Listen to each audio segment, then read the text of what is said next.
ప్రేజాలంటే మీ అందరికీ నా హృదయపూర్వకంగా తెలుస్తున్నాను. ఈరోజు సజీవ సువార్త అనే కార్యక్రమం ద్వారా దేవుని వాక్యాన్ని దేవుని ఆశ పొందవలసిన ప్రాంతం మిమ్మల్ని అందిస్తున్నాను. ఈ సమయంలో దేవుని వాక్యం ధ్యానం చేసుకుందాం. ఏడ అంశము ఆత్మఫలము. దేవుని వాక్యం తెలుపుకున్నాము. గలతీ పత్రిక 5వ అధ్యాయంలో పరిశుద్ధ గ్రంథం బైబిల్ గ్రంథం కొత్త నిబంధన గ్రంథము గలతీ పత్రిక 5వ అధ్యాయము 22 చదువుకున్నాము. అయితే ఆత్మఫలం ఏమనగా ప్రేమ, సంతోషము, సమాధానము, దీర్ఘశాంతము, దయాళత్వము, మంచితనము, విశ్వాసము, సాత్వికము, ఆశ నిగ్రహము. ఇటు వాటికి విరోధమైన నియమేది లేదు. క్రీస్తు సంబంధ శరీరం దాని ఇచ్చలతోనూ దురాశతోనూ సిలివేసి ఉన్నారు. దేవుడు తన ప్రసిద్ధాన్ని దీవించుగాక. దేవుని వాక్యం ధ్యానం తీసుకున్నారు. అపోస్తలుడు పౌలు గలతీ సంఘాన్ని రాస్తూ కొన్ని మాటలు ఆ సంఘానికి వినిపించేసింది. మనిషి దేవుడు ఎక్కడ రాస్తుంది? ఆత్మఫలం. మనిషి ఫలాలు ఉండాలి. మీరు బైబిల్ చెప్పింది, దేవుడు చెప్పాడు అభ్రాంతం, మీరు ఫలించి అభివృద్ధి పొంది ఆత్మావత మీరు ఫలించి అభివృద్ధి పొంది భూమిని నింపిడి. ఫలించేవాళ్ళు ఫలాలు ఉండాలి. ఫలించాలని ఫలాలు ఉండాలి. కానీ ఆ ఫలాలు కొన్ని విషయాలు మనం ధ్యానం చేసుకుందాం. దీంట్లో మన చదువుకున్న వేదవాక్యంలో 9 రకాల ఫలాలు, ఒకే ఫలము దాంట్లో 9 రకాల ఫల అనుభవాలు ఉన్నాయి. 9 రకాల ఫలాలు అనుభవాలు ఉన్నాయి. ఒకే ఫలం ఒకటే, దాని 9 రకాల అనుభవాలు ఉంది అట్లా. కానీ అది ఏమన్నా మొట్టమొదటి కదా ప్రేమ కలిగిన అందరూ సమాధానం ఉన్నాడు. ప్రేమ కలిగిన మన తర్వాత ఏంటంటే ప్రేమ, సంతోషం, సమాధానం. ఈ 3 కూడా మనలో కలిగి ఉండాలి. మనలో ఉండాలి. ప్రేమ, సంతోషం, సమాధానం. క్రైస్తవులు మనలో ఉండాలి. మిగతా 3 ఏంటంటే దీర్ఘశాంతము, దయాళత్వము, మంచితనం. ఈ 3 ఎదురు పక్షాలు మన పక్షం 3 ఉండాలి. ఎదురు పక్షం 3 ఉండాలి. మరి 3 ఏంటంటే విశ్వాసము, సాత్వికము, ఆశానిగ్రహము. ఇది దేవుని పట్ల ఉండాలి. మనలో ఏంటి? ప్రేమ, సంతోష సమాధానం. ప్రేమ కలిగి ఉంటుంది, ఎల్లప్పుడు సంతోషం కలిగి ఉంది, అందరితో సమాధానం కలిగి ఉంది. దాని దీర్ఘశాంతం. ఎవరైనా తిట్టినా చుట్టినా ఏం చేసినా శాంతిపడి దయ చూపించాలి. దాని ఎదురపక్షాలు మంచితనం అంటాము. 3వదిగా విశ్వాసము, సాత్వికం, ఆశ్చర్యం. ఇది దేవుని పక్షం ఉండదు. దేవుని పక్షం విశ్వాసం కలిగి ఉండాలి. దేవుని పక్షం ఆశ్చర్యం కలిగి ఉండాలి. సాత్విక కలిగి ఉండాలి. కనుక ఈ 9 ఫలాలు మనలో ఉంటే దేవుడు తప్ప మనం ఆశిస్తాడు. మంచిది భార్య భర్త మధ్య ప్రేమ, అన్నదమ్ముల మధ్య ప్రేమ, అక్కచెల్ల మధ్య ప్రేమ, ఇరిగిపోయే ప్రేమ. కనుక ఈ 9 కూడా ఫలాలు మనం ఫలించి అభివృద్ధి పొందాలి. కానీ మన ఫలాలు చూడాలి మనుషులు. కానీ మనం దేవుని చూడాలి, మనం చూడాలి, మనం దేవుని చూడాలి. కానీ మన వ్యక్తిగత జీవితంలో ఈ ఫలం పొందాం మనం. దాంట్లో ముఖ్యంగా ప్రేమైన ఫలం నేను ఉండాలి. దేవుడు లోకం ఎంతో ప్రేమించాడు. మీరు ఎవరో ప్రేమించగలుగుతున్నారు. భార్య భర్త ప్రేమించగలుగుతున్నారు. అందరూ అక్కడ ప్రేమ కలిగి ఉన్నారా? ఇరిగిపోయిన ప్రేమ కలిగి ఉన్నారా? ఆత్మ ప్రేమ కలిగి ఉన్నారా? ఈ వ్యక్తిగత జీవితం ఎల్లప్పుడూ ప్రేమ కలిగి ఉన్నారు. ఈరోజు సంబంధం కాదు, దేవుని ప్రేమ కలిగించే ఇప్పుడు దేవుడిని ఆశీర్దిస్తాడు. అంటే దేవుడు లోకం ఎంతో ప్రేమించాడు. కాగా తన అత్యధికమైన విశ్వాసించాడు. ప్రతి వారిని నశింపగా నిత్య జీవం పొందని వ్యవసాయిస్తుంది. కనుక మనం నిత్య జీవం పొందాలని ప్రేమ కలిగి ఉండాలి. అంటే రెండోదిగా వెలుగు ఫలం. ఎఫెసు పత్రిక 5వ అధ్యాయం 9 ఎఫెసు పత్రిక 5వ అధ్యాయం 9 మీరు ప్రభువునందు వెలుగై ఉన్నారు, మీరు చీకటి సంబంధం కాదు అని రాసింది. మనం వెలుగు ఫలం. రెండోదంటే వెలుగు ఫలం ఫలించాలి, ఆత్మఫలం ఫలించాలి. రెండోది వెలుగు ఫలం. మన చీకటి సంబంధం కాదు, వెలుగు సంబంధం. మీరు చీకటి అంత మాత్రం కాదు బైబిల్లో. అది కానీ పత్రికలో వెలుగులో వెలుగులో చెప్పుకోవచ్చు, చీకటిలో ఉంటున్నామో. వెలుగులో చెప్పుకుంటూ దేవుని చెప్పుకుంటూ ప్రభుత్వం చెప్పుకుంటూ చీకటిలో ఉన్నాము.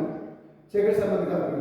క్రైస్తవుడు దేవుని బిడ్డ ఏ పరిస్థితిలో చీకటి పాపాలు, చీకటి పరిస్థితి నీళ్ళ రాకలు చూసి ఇప్పుడు కూడా నీ వెలిగిస్తాం. మనం ఇచ్చే దేవుడు రాకుండా వెలిగేయండి. ఆ వెలుగు మనుషులు ప్రకాశం మనుషులు జీవించేసి ఆయన వెలుగుని ఆ వెలుగు మనుషులను వెలిగింపు చేసింది. నేను వెలిగింపు చేసి వెలుగు ఆయన వెలుగు నీళ్ళని ఏమన్నా చీకటి ఎంతమంది నీళ్ళు అనుకుని నాలుగు అనుకోండి. చీకటి పారలేదు, పాపమని చీకటి, శాపమని చీకటి, రోగమని చీకటి, ప్రతి పరిస్థితి చీకటి దూరం చేద్దాం అని చెప్పి ఆయన నీతి సూర్యుడు ఉంది. నీతి సూర్యుడు వచ్చినప్పుడు చీకటి బయలుపాలి, ఇక వెలుగు వచ్చినప్పుడు చీకటి అక్కడ ఉండకూడదు. అంటే మీరు దేవుడు నమ్ముకున్నా, ప్రభు నమ్ముకున్నా, మనకి చీకటి వైపు చూడకు, చీకటి సంబంధం వైపు చూడకు, చీకటి కాదు చీకటి జ్ఞాపకం. ఈ రహస్య పాపం ఆయన వెలుగు కనిపిస్తున్నాయి. ఒకవేళ వ్యక్తిగా క్రైస్తవుడు దేవుడి బిడ్డ, నీ దేవుడి బిడ్డ, నీ వెలుగు సంబంధం వెలుగు ఫలం ఫలిస్తావా? మూడోది ఏమన్నది? నీతి ఫలం. అంతస్వాత అయితే చెప్పేది హింసించేది నేను ఏమి రాసిందంటే నీతి నిమిత్తం హింసించేవాడు పర్లోక రాజు వస్తాడు. నీతి నిమిత్తం హింసించాడు. మీరు నీతి ఉన్నారు, నాలో నీతి ఉన్నారు. ఎంత క్రితమో నీతిమంతుడు కావు. ఏ పేరు అందరూ పాపకి దేవుడిని మరి పొందకపోయించాడు. మనం ఒకప్పుడు నీతిమంతుడు కాదు, పాపమే. ప్రతి ఏ పేరు అందరూ పాపం చేసి దేవుడిని మేము పొందకపోతే దేవుడు. మీరు నేను అందరూ పాపమే. కానీ ఎప్పుడైతే మన ప్రభుత్వం అనుకున్నాం అప్పుడు ఏం చేసింది? నీతి మన మీద వచ్చింది. నీతి అని మైమేరకు మనం తొడుకున్నాం. నీతి అని వస్తువు మనం తొడుకున్నాం. నీతి అని వస్తువు మనం తొడుకున్నప్పుడు అంటే తెలుసుకోవాలన్నారు. నాలో పాపని ఎవరు రుజువు చేయగలని యోహాను సువార్త 8వ రాసింది. 4వ యోహాను 8వ రాసింది. కనుక నాలో పాపని ఎవరు రుజువు చేయగల సవాల్ చేసి యేసుప్రభు నమ్ముకున్నా నువ్వు కూడా ఒక నీతిమంతుడే. నువ్వు కూడా ప్రజలు సవాల్ చేయాలి. నాలో నీతి ఏమి, నాలో పాపం ఏం లేదు. ఒకప్పుడు పాపనే, ఒకప్పుడు దేవుడు అనిపెట్టినే, ఒకప్పుడు లోకంలో ఉన్నవాడు చీకటి సంబంధం. కానీ ఇప్పుడు సంబంధం వెలుగు సంబంధం అయిపోయాడు. అలా చేయట్లేదని నీ వ్యక్తిగత సాక్ష్యం ఇతరులకు ప్రచురణ చేయాలి. నీ వ్యక్తిగత సాక్ష్యం ఇతరులకి చెప్పగలుగుతున్నావా? దేవుని వచ్చి నేను చెప్పగలుగుతున్నావా? నీతి ఫలపరించాలి. నీతి అని చెప్పి మరి అబ్రహాము దేవుని నమ్మను నీతిగా ఎంచబడింది. అబ్రహాము దేవుని నమ్మను అతనికి నీతిగా ఎంచబడిన బైబిల్ రాయబడింది. కనుక నేను దేవుని నమ్ముకున్నావు, నువ్వు నీతి ఫలపరించాలి. ఫలిస్తున్నావా? ఫలించే అనుభవం అన్నావా? నీ నీతి నీ ముందు వచ్చే బైబిల్ విషయంలో 64 ఆలోచన ఏమైనా రాసిందంటే నీ నీతికి మురికి గుడ్డలు అనండి. మన నీతికి మురికి గుడ్డలు దినదినం క్షణక్షణము మన నీతి క్రియలు మురికి గుడ్డ కాకూడదు. ఎప్పుడు మన నీతి క్రియలు ఫలిపోతాయి. మన నీతి క్రియలు దేవుని దృష్టికి అంగీకారం ఉంటున్నాయా? మన నీతి క్రియలు దేవుడికి అంగీకారం ఉంటున్నాయా? నీతి మంది తీర్చిన తర్వాత యేసుప్రభువు నీతి మంది తీర్చాడు అని చెప్తే ఏదైతే బాగా చెప్పింది. ఆ నీతి మంత్రి జోలికి నువ్వు వెళ్ళొద్దు.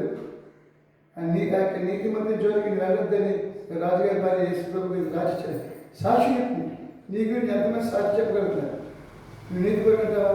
ఎదగలుగుతావా? నీ నీతి ముందు నడుస్తుందా? కానీ వ్యక్తిగత జీవితంలో నేను నీతి ముడిపిడు కాదు. అలా లోపల వెళ్తాం, ఉద్యోగం చేస్తాం, వ్యాపారం చేస్తాం, లేదా చదువుకున్నాం, లేదా ఏదో ఇండస్ట్రీ పని చేస్తున్నాం, చేతి వృత్తి పని చేస్తున్నాం, ఏదో పని పెట్టుకుంటున్నాం.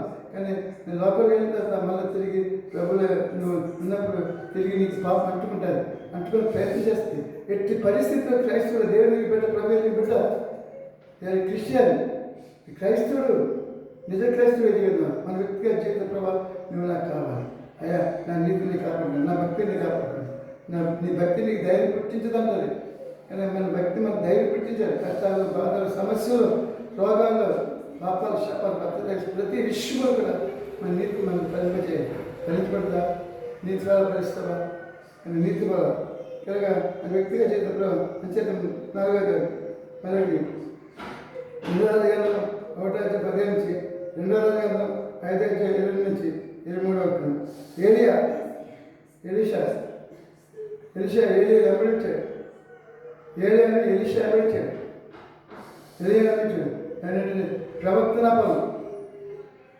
బలం కనుక అది ఎలియా వెంబడించినప్పుడు ఏంటంటే తన ప్రవర్తన తన గురుగారి దగ్గర రివ్యూ చేసుకున్నాడు. వెంబడించాడు. 4 స్థలాలు వెంబడించాడు. వెంటనే కొన్ని వెనకెళ్ళిపోవాలి చెప్తాను. వెనకెళ్ళలేదు. ఆ దైవజన్ వెంబడించినట్టు ఏం చెప్పండి ఆయన ప్రవర్తన ద్వారా ఏలియా పల్లవి ఎత్తపడితే ఎలిషా అనే ఒక భక్తి అతని మీద రెండంతల ఆత్మ కుమరించబడ్డది. రెండంతల ఆత్మ నీకు కావాలి. ప్రభా రెండంతల ఆత్మ దేవుడిని వెంబడిస్తే ప్రభు గొప్ప కార్యాలు చేస్తాడు. నేను ఒక ఆత్మ ఉంది నేను దేవుని ఆత్మ ఉంది, దేహాత్మ ఉంది. కానీ యేసు ప్రభు వెళ్ళిపోయిన పరలోక ఆత్మ పంపించిన ఆ ఆత్మ చేత నేను నింపబడదు, ఆ ఆత్మ చేత బలపడదు, ఆత్మ చేత నింపబడదు. ఆ ఆత్మ నిండా ఆత్మ చల్లకుండా జగత్సింహ నీ ఆత్మ చల్లనివ్వకుండా ఆత్మఫలం గురించాను. ఆత్మఫలం నిజంగా ప్రవర్తనాపనం, నీ ప్రవర్తన బట్టి నువ్వు ఆత్మఫలం ఫలించగలవు. నీ ప్రవర్తన బట్టి నీ ఆత్మను వద్దగలవు. నీ ప్రవర్తన బట్టి ఇండియన్ విశ్వాసం ఉండగలవు. నీ ప్రవర్తన బట్టి లోపల సాక్షిగా జీవించగలవు. ఏది నీ ప్రవర్తన? వీళ్ళు ఒక రకం ప్రవర్తిస్తా, బయటగా ఒక రకం ప్రవర్తిస్తావు, స్నేహితులను కూడా ఒక రకం ప్రవర్తిస్తావు, అన్నదమ్ములతో ఒక రకం ప్రవర్తిస్తావు. కానీ వ్యక్తిగత జీవితం నీ ప్రవర్తన అంతా ఆయన అధికారంలో ఒప్పుకోను. సామాజిక మూడేది రాసింది, నీ ప్రవర్తన అంతా ఆయన అధికారంలో ఒప్పుకో. నీ ప్రవర్తన జ్ఞాపకం చేసుకో. ఎవరైనా ప్రవర్తన బాగుందని సమరస్థితి, నా ప్రవర్తన బాగుందండి, మేము దేవుని కొండ మీద ఆలోచిస్తాం, ఎస్ఏ వస్తారని ఆమె ప్రగల్భాలు కట్టింది. సమరస్థితి నా ప్రవర్తన చాలా బాగుంది, భక్తి బదులు చాలా చెప్పండి. కానీ దేవుడు ఏంటంటే ఆమె యొక్క వ్యక్తిగత జీవితాన్ని బయటపెట్టాడు, పాప జీవితాన్ని. అప్పుడు వెంటనే ఆమె చేసిందంటే ఆమె మనసు మార్చుకుని, హృదయాన్ని మార్చుకుని ఊళ్ళోకి వెళ్ళి అందరికీ సాక్షిగా జీవించింది. ఆమె అనుకుంది, నాలో ఆత్మఫలాన్ని, నేను భక్తురాలు యథార్థురాలు అనేసి రాబోతున్నాడు, దేవుని మేము ఆరాధిస్తామని గొప్ప చెప్తుంది. ఈ దిన కూడా చాలా మంది గొప్ప చెప్పి ఎక్కుతుందని ఆత్మఫలం అనుకుంటా. కానీ లోపల చాలా ఇంత పాపం చేస్తున్నారు కొంతమంది, చాలా మంది. కానీ మన వ్యక్తిగత జీవితం లోపల పాపం చేయకుండా బహిరంగ ప్రభావాన్ని పాపం ఒప్పుకుని పరిశుభ్రపరచబడి నీ నీతి క్రియలు మెరుగుడు, నీ నీతి క్రియలు ఏసుకి కడుక్కుంటావా, పుచ్చుకుంటావా, వాక్యం ద్వారా బలపరచబడతావా, వాక్యం ద్వారా బలపరచబడతావా? ప్రభావం నా జీవితంలో నాకు కావాలి. ఎలిషాని గెహాజీ వెంబడించాడు కానీ శిష్యుడే వెంబడించాడు. ఆఖరికి ఏం చేశాడు గెహాజీ? ఇది కాంతి పనిచేశాడు. నేమం దగ్గరికి వెళ్ళి అబద్ధం ఆడి ఆ సేనా వ్యవస్థ తీసుకొని వచ్చి అది పాపం చేశాడు. అది ఏమొచ్చింది? కృష్ణులోకి వచ్చింది గెహాజీ. ఎలిషాని వెంబడించాడు, ప్రవర్తన బలం బాగుంది. ఎలిషా చాలా వెంబడించాడు గెహాజీ. కానీ ఆకాశంలో అది లోపల లాగేసింది. సేనా వ్యవస్థ, బంగారం, వెండి, వస్త్రాలు అన్నీ కూడా లోక సంబంధాల విషయాలన్నీ కూడా అది లాగేసిందండి. కానీ నీ ప్రవర్తన అంతా కూడా దేవుడిని విశ్వాసం ఉంచు, ప్రవర్తన నమ్మికుంచు. నీ ప్రవర్తన దేవుడిని సాగిపోయిన ప్రయత్నించింది. మనకు మరి నీ పాప జీతం మరణం. ఒకడు ఒడిలో అగ్ని పెట్టుకునే ఒడి కాలకుండా పాపం మనసు పెట్టుకునే పాపం చెప్పి నేను పాపం చేయకుండా ఉండేలాగా నీ వాక్యము నా హృదయంలో పెట్టుకుని ఉన్నాను.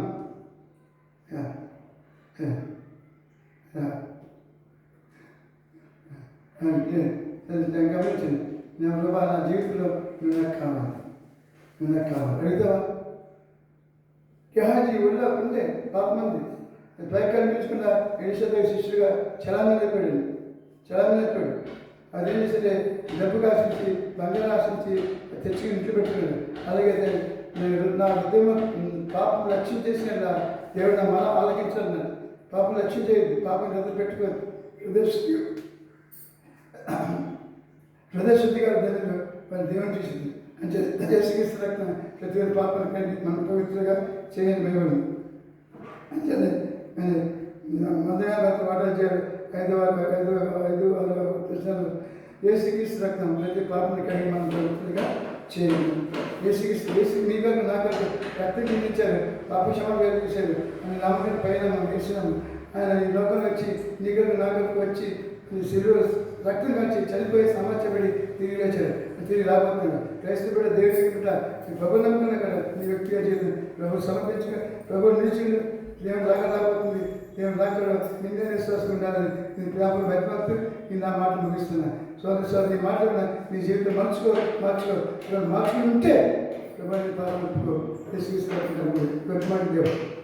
దేవుడు దీవించగాక. ఆమె చిన్న ప్రార్థన చేసుకున్నాం. ఏమసరిపడే గమ్యదానికి ఉన్నప్పుడు ఈ దేవుని మాట ఫలంలోకి చెప్పేందుకు ఫలాలు ఫలించేందుకు నా కారుదాక్షలు కాకుండా ఫలించేందుకు ఫలాలు ఫలించి ఇది అక్కడ సిద్ధపడి నిండే విశ్వాసంగా ప్రతి ఒక్కరిని అభిషేకించండి. చేసిన ఈ ప్రార్థన సమర్పణ చేసుకుంటున్నాను తండ్రి. ఆమె ఇప్పుడు మా తండ్రి యొక్క దేవుని కృప, యేసుక్రీస్తు వారి యొక్క ప్రేమ, పరిశుద్ధాత్మ కృప సన్నికాంతి మన మీద అందరి మీద ప్రకాశించబడను గాక. ఆమేన్, ఆమేన్, ఆమేన్. మీరు God bless you. See again. ఇట్లు మీ సోదరుడు బిషప్ జి సుందరరావు గారు, యాదాజీపేట, కాకినాడ, ఏపీ, ఇండియా. మీ గాడ్ బ్లెస్ యు. లైక్ చేయండి, షేర్ చేయండి, సబ్స్క్రైబ్ చేయండి.